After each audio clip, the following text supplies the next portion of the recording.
This podcast is brought to you by Midwinter. These guys were a startup, an entrepreneurial startup some 10 years ago, way before it was even cool to be a tech startup, and have since then gone on to win every single award year after year after year when it comes to financial advice software. I use them. I know a lot of people that have, and if you haven't already jumped onto the new way of doing business, which is all cloud-based and API, so it all talks to each other, then go look at yourself in the mirror and sort yourself out and go get Midwinter. Welcome, Stu. Great to have you here this morning. For anyone that doesn't know, Stewart Bell from Audere Consulting. We're super sorry. It's a bit of a tongue twister, that one. I've been practicing the Audere part. I didn't do the consulting part, obviously, but super excited to have you here. Talking about scaled advice and how we can all build leverage in our businesses. So thanks very much for joining us, Stu. Thanks very much for having me, guys. I really appreciate the invite. Great to have you. So Stu, can you just give us a just before we get into the questions, which we're keen to chat to you about your recent trip and some of the philosophies that underpin the work that you do. Can you tell us a bit about how the thought process behind starting your business and who you work with and the problems that you solve? Yeah, of course. It's interesting. I wanted to start off with a really quick story because Audere is one of those names that it's just people have no idea what it's all about. And I was actually in San Francisco with Naomi Christopher was on the line, and I think we had a few beers, and I just turned around to her and said, "Naomi, you're a marketing guru. You know your stuff. What's the number one thing you do?" And she said, "Change the name." And I was like, I can't change the name because I really love it. She said, "Well, you've got to explain to people what the hell it means." And the answer to that is it's actually a Latin word, and it means to dare, to risk, to venture, or kind of to do something different. And when I was looking to kind of start my business, and I'll tell you the story in a brief second, it was about sort of crashing together two worlds, which is the world of advice, which I had the pleasure of working in the field of like practice management for about 15 years now, but also crashing together with some of the experiences I had in the tech startup space. Because I think the opportunity within that intersection is just massive. Digital advice, whether you call it robo advice, which I hate the term, or whether you call it just moving like advice businesses into engaging clients in the ways that a lot of people want to be engaged these days, it's going to solve a whole bunch of problems that a whole bunch of people are having right now. But give you the quick and dirty. Say how you pronounce it again, Stu, because I think that I just heard you pronounce it before, and that was not how I was saying it to people. Yeah, it's a lot of people say Audere, but it's actually the thing. When I grew up in Australia, but I went back to the UK when I was 13, and one of the things they forced me to do is learn Latin for 2 years, which is at the time seems completely useless. But when you learn a bit of Latin, you realize it's the root to everything. And Latin's really easy; it's just pronounced exactly the way it's spelled. So Audere is completely phonetic, which is Audere, yeah. And like it's the root word of audacious, if you know what I mean. There you go. Useless bit of information. My background, I've been working in the field of practice management for about 15 years. Had a bit of a come to Jesus moment in about 2007, walking through an airport in Melbourne. Off the back of that, decided to take a year off, traveled around, best thing I ever did. Never met anybody who said, "God, I wish I hadn't traveled as much." And while I was away, I realized that I hadn't fallen out of love with the business side, the coaching side of things. I'd actually fallen completely out of love with the corporate thing. So I got involved in being an independent coach. And in about 2012, I've got this habit of going and working with businesses completely outside of my industry. So I had an experience in 2012 working with a national fitness boot camp brand. Then in late 2012, I was looking around, talking to a whole bunch of people, and a good friend of mine had actually just come off the back of selling his startup business to Yahoo for about $40 million. And he turned around and said, "Stu, you've got to get involved in the startup community in Sydney because there's some really smart people doing cool things." And as often happened, had a bunch of coffees, met with a guy, and ended up getting involved as a managing partner of a startup business called Corporate of Freedom. And it was basically an incubator. But rather than incubator focusing on 22-year-old coding gurus or whatever, we actually focused on corporate employees who had been in corporate for a period of time and had realized that it wasn't for them and wanted to get out, but they had sort of commitments which would stop them from just jumping out. And we, went on this journey, worked with some really super smart people. One guy was a seed investor in PayPal back in the day, Susie Jacob, Paul Dunn, Brian Scher, who's an absolute marketing guru, and learned a lot about how Silicon Valley sort of starts these businesses, apparently from a standing start on a shoestring, and then grows them really quickly. And off the back of that, I came back into the industry and looked at sort of some of the models that were prevalent and just thought, we've got to do something, we've got to change it. Got to get more agile, nimble, all that sort of stuff. Ended up writing a book about it. But off the side of that, I realized that I actually didn't want to sort of play in a generalist coaching space. I wanted to play specifically in this tech, innovation, and leverage place. And that's pretty much been the last 2 years. Wrote a book, started a program, all that sort of stuff. And yeah, it's been an absolute blast. Awesome. So I'm really study trip. What were the key takeouts that you got from that, and what are the key learnings that you think people in the advice community can take away and look out for? Yeah, I was very surprised and lucky to be invited to go to the US with the implemented portfolio guys. So Matt Heine turned around and said, speak to Santi Burridge, who I'm on a webinar with on Friday actually. And they said, yeah, come to San Francisco. And I said to Santi when I caught up with him this week, I said, I'm actually still trying to digest it all because it was just 4 days of 25 meetings with startup businesses, with venture capitalists, consultants, and a whole bunch of advice firms out there, and it's still just percolating. But I think the trends that I've taken back with me so far are probably the first one, which really hit home, and I think a lot of people on the line will take a lot of heart from this, which is one of the largest independent firms over there, who, if you take the US market's about 33 trillion, these guys own about 2 million of it. And they are probably the closest you get to an independent firm in the US. But they, for years and years, since about 2008, have gone with this marketing campaign of Wall Street is broken.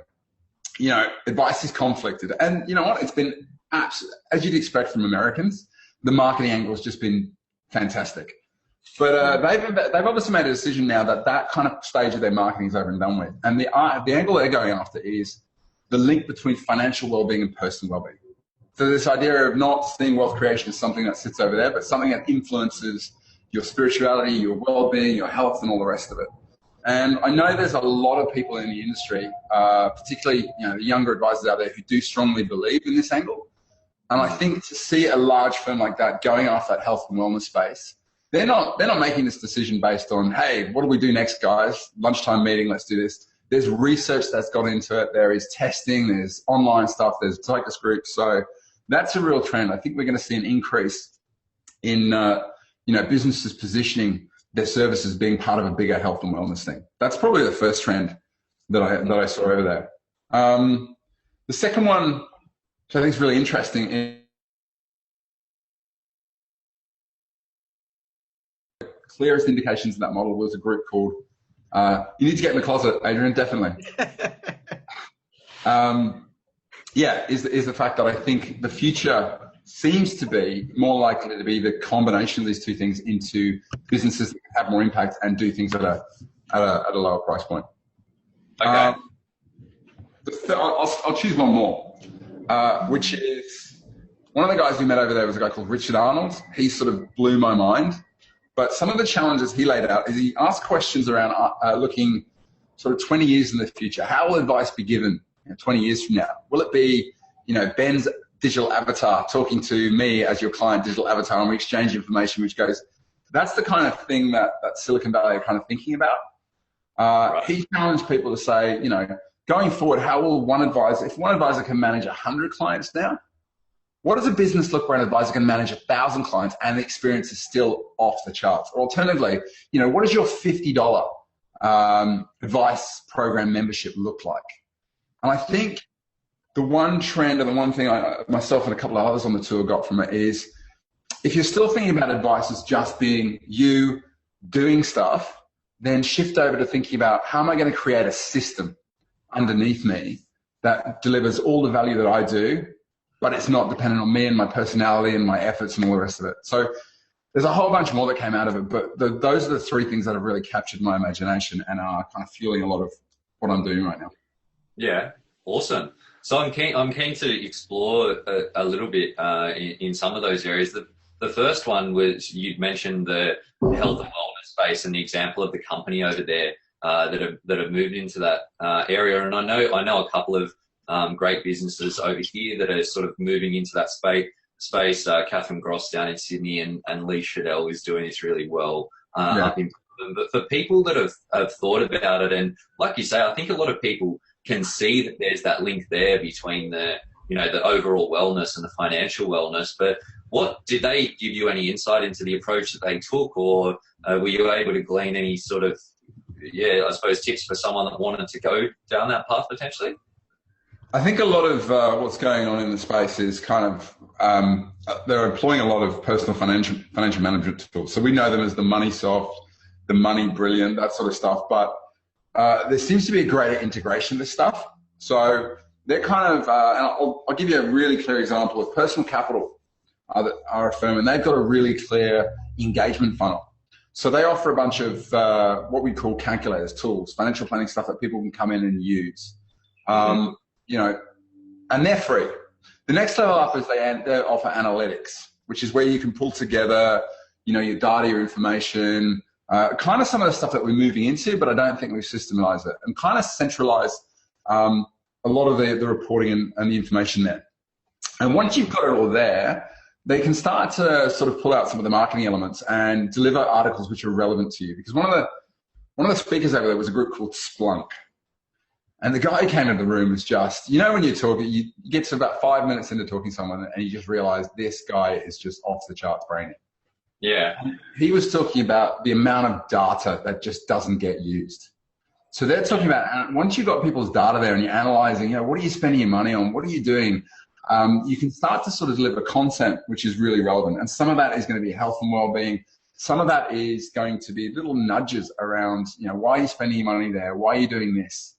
One of the things that Personal Capital run in the background is something called a what-if scenario generator, which is it just runs in the background. It'll shoot you through an email a month going, did you know that if you didn't spend, $200 a month on this garbage, you'd be this much better off in 20 years? And that's automatically happening. So, and then eventually you lead into, you put your hand up and say, going to have a chat with somebody, and then that leads into advice, and then that leads into ongoing management and that sort of stuff. So, I'm curious, do you see that as being something that would actually happen for advisors as well? So it would, instead of going out to the client, actually notifying advisors of what they should be watching out from a risk management standpoint?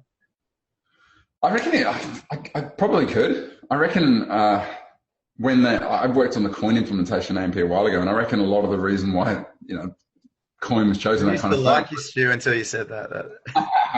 That was the original idea. They could analyze a lot of what was going on, pick up these trends. And I know the guys over at Encore Group were working on something similar. So yeah, there's no reason why not. And I mean, it'd be interesting from my perspective. If you had a bunch of businesses that were working together and sharing business data and all that sort of stuff, you could probably point out business issues along the way. So yeah, cool. Okay. Kind of bring the whole thing round. There are sort of technology that's bringing it all together and kind of trying to engage clients on a sort of whole situation and then go a bit deeper using the data. But at the moment, I'd say the health and wellness thing is primarily a way of connecting with clients and bringing them into our world without having to lecture them on financial literacy or give them a glossary of terms they need to learn. So I think that's the predominant angle, being backed up by tech. Okay. I like that interesting approach, and it seems all hinged on technology as well. It does. I won't go. I think you've given us a good wrap on the robo, but the other thing that you talked about was process driving and systemizing. So I'm keen to explore this, but what I also wanted to ask you, and I think this links in to your approach that you take the businesses that you work with through. So can you maybe give us a run through of the approach that you take when you're working? So I come to you today and say, look, I want help to leverage my time and my firm. What's the process that you would go through typically? Okay. The first thing we need to understand, Ben, is we need to understand exactly where you're spending your time, what you're doing. And if you speak to the average advice business owner and you analyze the tasks underneath their role that make up their day-to-day, their week-to-week, their month-to-month, there'll be anything between 60 to 120 tasks that they do on a regular basis, which keeps their business running. And each of those tasks is a system. Now, you can break them down further. So some advisors will turn around and say, I create a newsletter. Well, in actual fact, underneath that newsletter heading are probably 6 or 7 tasks. I source the content, I write the content, I format the newsletter, I proofread it, I put together the graphics, I mark the list. And the further you can break it down, you suddenly start to realize that in actual fact, there are some systems which are dependent on knowledge, but the majority of them can be mapped out 1, 2, 3, 4, 5, 6. So the first step that we do is do what we call an activity audit. So we do a brain dump of every task you do for your marketing tasks, your new clients work activities, your ongoing client activities, your admin, including managing your email and your calendar, the stuff you do for managing the financial aspects of the business, the stuff you do for managing your team, the stuff you do for technology. And at the end of it, you're going to have these 6 big lists. Then what we need to do is work out what's the stuff that's kind of your, to quote Dan Sullivan, your genius. The stuff that if you did more of it, your business would progress. And on top of it, it's stuff you love. You know that feeling when you're doing something and you get your head down, you look up and 3 hours have gone past? That's the stuff that you love. So we'd mark that with one color. And the next step is we go through and ask a question that if time, resources, and money were no problem, what's the stuff that you could potentially find someone else to do? And I'd mark that with another color. And then we'd go through a process of time coding it. So I ask the question, what's the stuff that happens daily, weekly, monthly? And what we're looking to do is we're looking to start small by selecting, say, 2 to 5 processes from the daily, weekly, monthly end. And our goal in the first 60 days is we're going to try and get those out of your bucket and put them into someone else's bucket. Okay. At this point, the next question comes up is how do I do that? And you've got 4 options here. You can either eliminate. That is, you look at what you're doing and going, there are bits of that I'm doing because it's habit, or it's inefficient, or frankly, it's just not delivering any value. So we eliminate either by culling, simplifying, or just stopping it altogether. The second option you've got is automate. We go out and find a tool to do it. Edgar. Meet Edgar is a really good example of that, If you're every time going on and posting every week on Buffer or whatever it is, well, Edgar's a tool that you can take all your library content and put it into there and it will automatically post it on the social media for you. So that's an example of an automation thing, as well as, workflow software like KissFlow or various different things. X.AI, have you guys seen that? I've heard of it. I'm about to sign up for it. It's this automatic robot that you CC into an email when you need to organize a meeting, and it will jump in and basically look at your calendar and interact as a human being. Wow. So a lot of people can't tell it's a robot. Anyway, so that's another example. So eliminate, automate. The second thing is you just learn how to delegate it. So you get really, really better. That's really better. That's not even English. You work out, right, there's someone else I'm going to get to do it, and I've just got to work out the process for delegating it, or the final thing is you outsource it. You find someone out there who's better. Now, eliminate and automate are pretty clear, but then the challenge comes that if you try to delegate something you're outsourcing and it's stuck in your head, it's just going to make it really hard. I think Bill Gates made the comment, he says, if you add more people to an inefficient process, you just make the problem worse.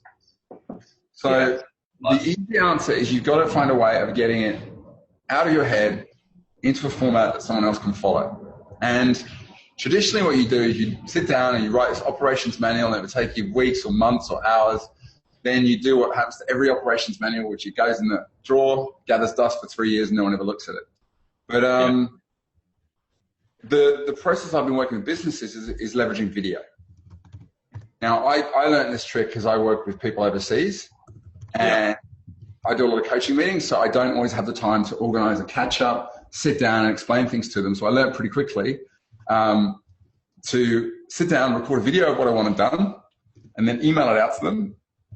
And suddenly I found that was a better solution because they could go back and watch the video time and time again.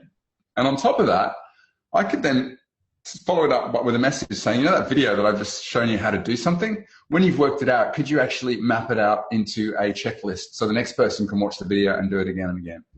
And we follow a really simple formula called the System for Designing Systems, which means that everybody who maps a process, it's almost like the Genesis.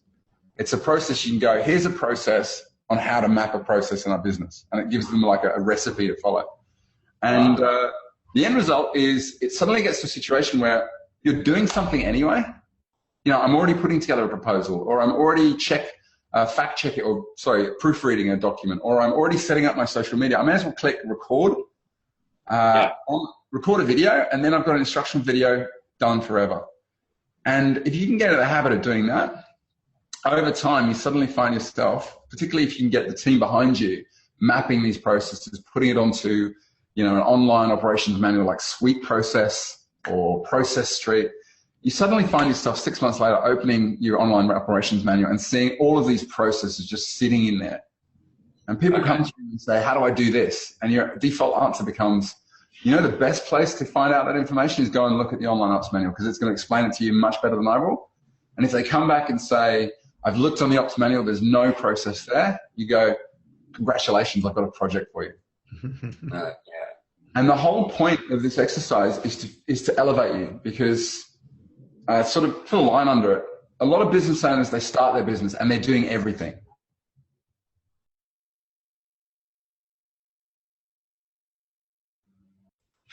Okay. Is that useful? Yeah, no, that's good. I love that, actually. I really like the structured approach to doing this. Can you just tell me, this system for designing systems, is this something that you've created, or is this like something we can read in a book? It's actually the guy who gave me the idea, and I'm really careful to attribute other people's ideas wherever I get them, because I think it's the right thing to do. There's a guy called Jack DeLosa from the Entourage. So I worked on the Entourage for about six months. I was a personal man, a participant. Thank you. And that was a system that sort of he passed on and said, I mean, they had everything from literally a photo showing where the post office and the CBD was. That's how detailed they went to. And I reckon 80% of really successful entrepreneurs who've managed to scale their business, you ask them about, you know, where are your processes, and they'll tell you pretty quickly, here's where it is. They're fastidious about mapping things as they go. Yeah, no, I like that. This is something that I try to do in our business, and I've done a lot. I've got a couple of guys offshore that help out with things as well, and I noticed that the screencasting and recording is something that, like you say, you can just you can do it if you want to do it at 8 o'clock at night, and you want to show them a particular process that you recorded. It's on there, and they can watch it when they log on or whenever their time zone permits. So totally. I did an experiment. You can do the experiment too if you want. If you ever want to demonstrate the power of video to someone, I think it was about 9 months ago. I was running a workshop. We had two people. I said, here's the deal. A miniature bow tie, like a proper bow tie. One of them had the list of instructions with photos on it. The other one had access to YouTube. I said, you got to learn how to tie that bow tie, and said, go. And the person with the video absolutely killed it. Yeah. It's so much easier to watch somebody show you how to do something than it is to try and read how to make it happen. And if anybody wants to see this in action, there's a great startup, it's not a startup anymore, called Khan Academy, Khan, Khan, and they're applying a lot of this theory to the education field, which is ripe for disruption. 200 or 300-year-old model that is totally broken, but yeah. Awesome. No, I really love that. Look, I've only got halfway through my questions, and I'm sure we could. Sorry, I'm talking too much. We could chat all day, but I know that Adrian's got a few that he's keen to ask as well. Just before I turn it over to him, though, Adrian's going to ask a few questions for the next 10 minutes or so, and then we're going to get to questions from the guys watching in. So anyone that's watching in, if you've got a question, something that you'd like to ask Stu, just type it into the chat box. Just make sure you select that you type it to everyone, and we're going to get to those questions very shortly. Deborah mentioned, so I'll pull one out. Deborah mentioned calendar organizing. Just want to catch that quickly. I use Calendly, Deborah, but it's x.ai. There is a waiting list for it, but I think they're just about to use the professional thing. If nothing else, it's a great talking point when you reveal to people that they've actually been talking to a robot. Cool. What yours, Adrian? Great, Stu. Awesome so far. Like, I'm really big on making sure everyone gets some hot tips when they come in and watch XYLive. So those technology tips are awesome. I'd be interested with what you saw in the US, things that people can do now. So like just linking that relevance in terms of, like, obviously everyone's got to get their business process oriented and know exactly what the steps are in how their business operates. But are there any things that people can do that you're concerned that businesses are doing now that are probably the most things to be fearful of? And I'm not talking about the general robo fear, just things that they can prepare in terms of the new technology that's coming out. Yeah, I read an article on this actually just yesterday for Robeco, and it was all about does robo have advice? If I really want to start on this journey, I'd probably be thinking about just grab some small tech integrations and start down that route. I think calendar booking, like Calendly, is just a really easy way of kind of showing clients that you are open to this kind of stuff. I think tools like Energy, the knowledge. Do you guys heard of Energy in the Knowledge Center? Yeah. That's a really good way of offering something to clients at a relatively low cost. And whether you do it through something like Rob's solution or you go and build your own members site, but offering something that says to clients, here's a resource that you can use to engage online, which is full of content which is relevant to you and good stuff that's been curated.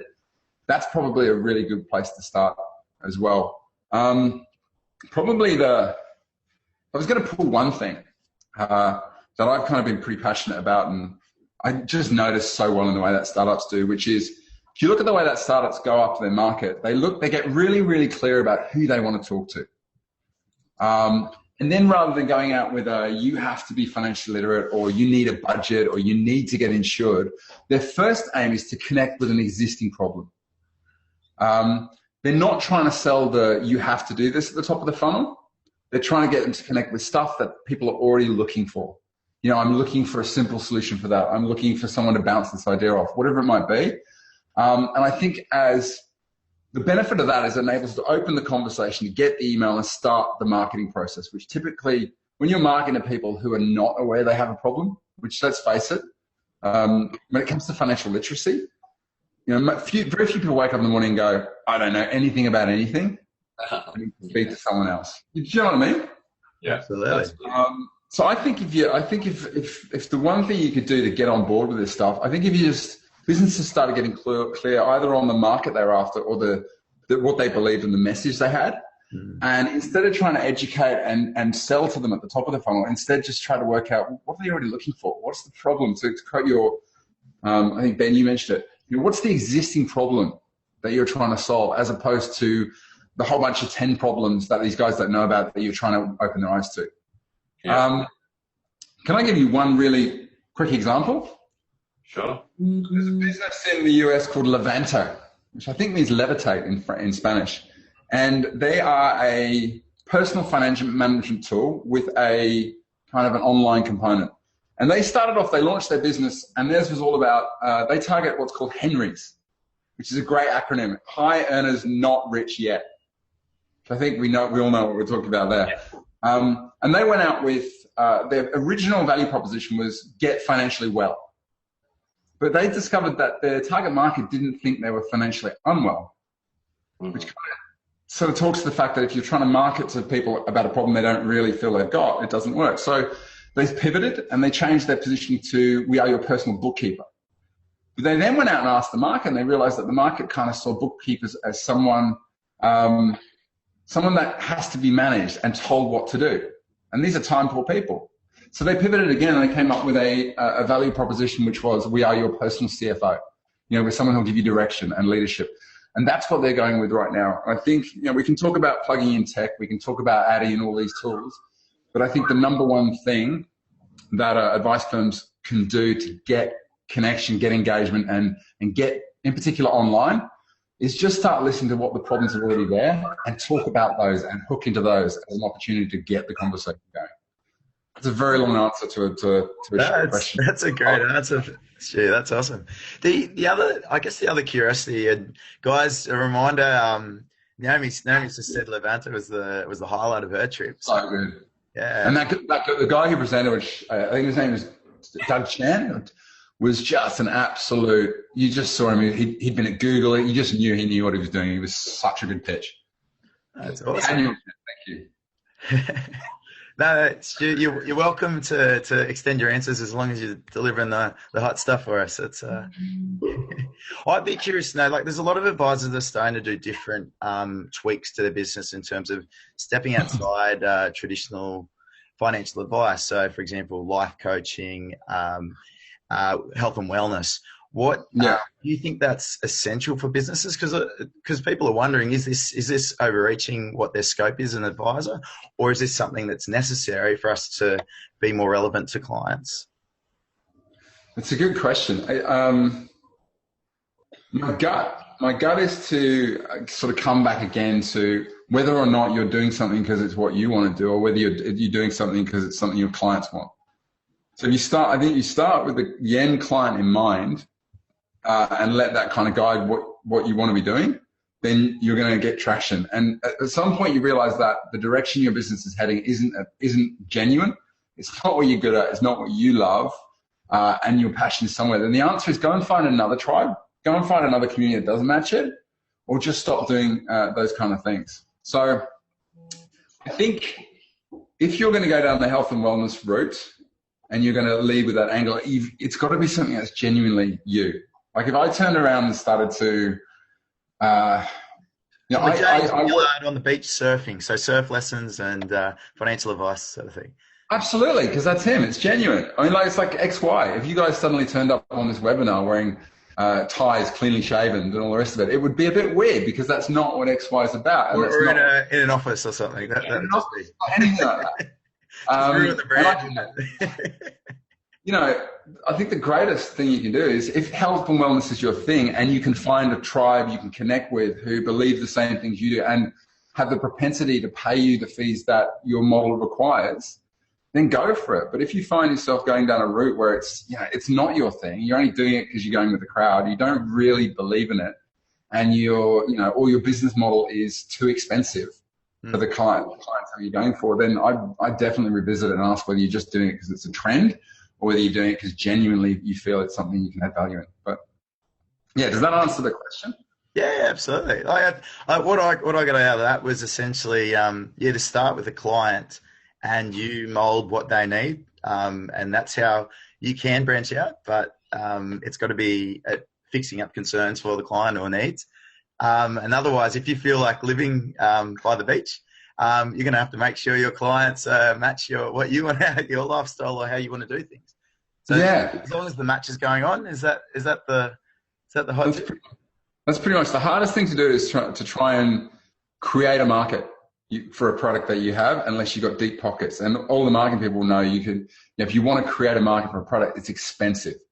But the easiest way to create demand is go and look at the market, see what people are already looking for, and kind of hook into that. I mentioned Peter Davison, who's one of the speakers on Corporate to Freedom. This is a guy who went over in the 90s with a bunch of money he'd borrowed off friends, started calling himself a venture capitalist, invested in a whole bunch of startups. One of them happened to be PayPal, and obviously came good. But having seen him in action, he used to start $1 million businesses. Like didn't start off as $1 million business, but he sold 3 businesses and he'd start work on a Thursday and the business would be up and running by a Monday. And he didn't do it by going, I've got this great idea, this is what I want to do. He'd go out and go, what are people looking for? He'd do a bunch of research, Google AdWords, what people are buying, scrape data from eBay, scrape data from Amazon. At the end of it, he would have found a hole. The best example I can think of this is there's a guy who 5 or 6 years ago was trying to buy CB radios online. And he realized, I'm trying to buy a CB radio, I can't buy one anywhere. And sure enough, he went and found a whole bunch of other people who were trying to buy CB radios. And guess what? He set up an online store selling CB radios, and boom, absolutely killed it. And that was just because he had a passion. He identified there was a gap, and next thing you know, he's got a business. That's the easiest way. And that's part of the secret as to how Silicon Valley just does this. Yeah, awesome. Yeah. Benny, how are we doing for time? Like I could go all day just extracting all the good stuff out of Stu.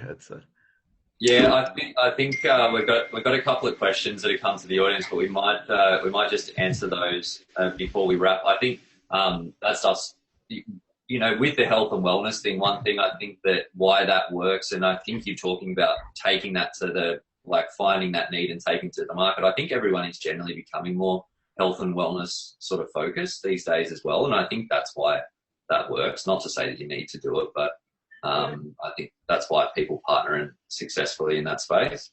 Sorry, go on. I was going to say there's a lesson in there for us to take from, I think, the fitness industry as well. If you think about the fitness industry 20 years ago, it was, you know, boxing gyms and gyms on the side of tennis clubs and all that sort of stuff. And then they corporatized it. And all these people became personal trainers because they thought it would be this awesome 9-to-5 job where they just got fit. And they realized that actually it's really hard work. And the smart guys in personal training have taken it to the next level. They've created group programs and CrossFits and online stuff. And I think if I look for sort of leadership from any industry, I reckon some of the stuff that the fitness industry have done in making fitness and wealth and well-being an essential. I reckon if we follow that model and go down that route, we won't be too far wrong. Yeah. Awesome. Cool. So I got a couple of questions from the guys watching in. We've got one from Mark about robo advice, and it sort of speaks to, I suppose, the question of where is the line between, like, is it just advisors using technology efficiently, or when does it cross over from being efficient to being robo advice, like in your view? I'm going to answer the question. I think I know Mark quite well. I think it's all about how the clients want to engage. That's the whole thing. And we've got a whole generational change which is coming through, and I conclude myself in that, who are very, very comfortable with our first step being an online engagement. I don't pick up the phone when I'm online. I might fill in a form. I actually sometimes prefer to get that first contact back via email. You know, I prefer to get the first elements of value delivered in that way. 20 years, like 15 years ago, the idea of putting your credit card into an online store was kind of like, it was like giving the keys to your house to a bunch of 14-year-old boys and say, have a party. But nowadays, everyone's super comfortable with it. And I actually think robo-advice is more about the fact that there's a generation of people who may not want that first contact to be, I have to come to your office and sit in front of you and go through what, perception or no perception, is seen as a sales appointment. I'd rather engage with you, download your stuff, sort of read your blogs, watch your videos, maybe have a 15-minute chat on the phone, maybe come to your webinar, come along to a workshop. I want to experience your value. And if part of that is by you've got the system, whether it's the Astute Wheel or whether it's Map My Plan or whether it's any of these tools that I can come on and see, you know what? It's not just you as an expert telling me what I should do. You've got a system that you're managing over the top of it, and I can engage with you in a way that's non-threatening. I kind of think that's what robo-advice is. It's adjusting our engagement model to suit an increasing desire of the population out there not to have that face-to-face contact being the first thing. And I think it's a good thing, because you know what? I don't think you want to sit down and have a face-to-face meeting with a client who's just trying to work out whether you're the right person. Yeah, absolutely. Let them pre-qualify themselves and then come when they're ready to talk. 100%. By the time they come to you, you want them sitting in front and going, Ben, Adrian, I know what you're all about. I've read your stuff. I know how you work. I know your system. Now I want to talk about what you can do for me. That's the conversation we want to be having. Absolutely. Cool. And last question I've just got here from Jenny Pierce. I know you've mentioned a few apps already, but what's the best app that you use daily? Easy. We're putting you on. You have to. Easy. Okay. I'm going to give you the top one. I'm going to give you two others, Jenny, if you don't mind. Voxer.